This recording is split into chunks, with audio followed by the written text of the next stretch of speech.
forms of storytelling. If I'm not drawing comics, I'm reading or writing a book, I'm illustrating, or I'm doing YouTube videos. So this video is something that I wanted to do for a while and is completely different to my usual types of illustration videos, so please bear with me.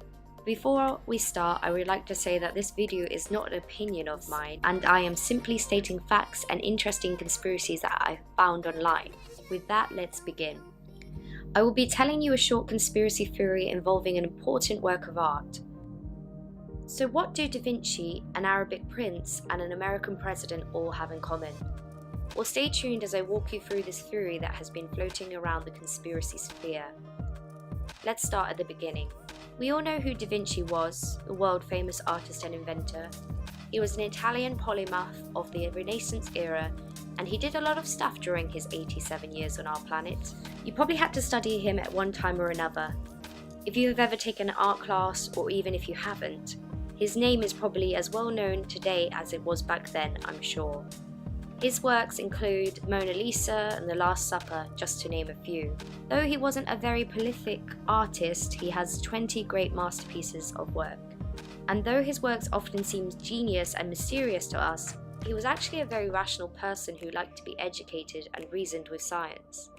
This now turns us to one of his well-known pieces, Salvator Mundi, which has been headlining a few interesting stories through its history. This painting was created in the 1500s. It depicts Jesus Christ in a Renaissance dress, making a sign of a cross with his right hand and holding a rock crystal orb in his left. Salvator Mundi is Latin for Saviour of the World. Just to jump forward a little bit, in 1958 it was sold for an auction for $45 in New York. Then it disappeared for half a century. It was found at a house auction and then went under repairs for almost 6 years. It was then thought of as being a copy of the original painting, some still pretending to believe this, whilst many experts claim it is the original. Oh, and guess what? In 2017, it sold for a whopping $450 million. That is the largest amount ever paid for a painting in the history of the universe. And to whom, you might ask? Well, that's where the prince comes in. Badia bin Abdullah bin Mohammed bin Farah al Saud. Sorry if I said that completely incorrectly, but as you can tell by the names, this guy is obviously very rich and very important. He is currently the Minister of Culture in the Kingdom of Saudi Arabia, which I think must be quite nice for the country to have somebody be able to just slam down 150 mil for a very important piece of art history. However, this is where the conspiracy theory arises. Many people think that he overpaid for the painting, that for some reason he went over the estimated going rate of what the people consider an original Da Vinci painting should cost. In fact, he overpaid for it by $300 million.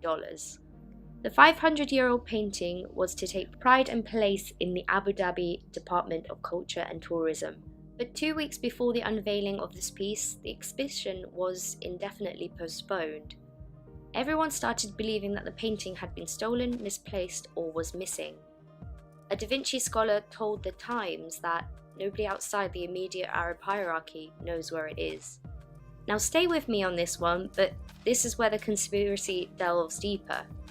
When the painting was then considered by special counsel Robert Mueller to have played a part in the Trump-Russia theory and became part of his investigation. The painting was now at the center of an international money laundering scheme which implicated Donald Trump, his campaign staff, the royal families of Saudi Arabia and Abu Dhabi, and the painting's previous owner, Dmitry Rybolovlev. It is said that Dmitry put the painting up for auction knowing that the Saudi prince would buy it. The funds were then apparently sent straight to a group which had ties with the Trump campaign, which would mean that they were money laundering $300 million straight from Dmitry to help fund Trump into the White House. It is a very outlandish theory, and so much so that many people have debunked it, citing that it would have been too stupid to do such a thing with highly well-known work of art at such a high price. But then, sometimes facts are stranger than fiction. It also brought attention and highlighted how unregulated the art market is today. So, in conclusion, why did the prince pay so much more than the original price? Because he could. Lots of people believe that buying art is a sport and paying $300 million more for a painting was his way of showing his dominance in the art world. Oh, and lastly, that Salvador Mundi painting, it hasn't been seen since 2017. Well, that concludes the conspiracy theory of Salvador Mundi. If you like this conspiracy theory and want to see more, let me know in the comments down below, and I'll try and find more art conspiracy stuff to tell you. But that's it for today. Thanks for watching, guys. Please like and subscribe, and I will see you next time. Bye.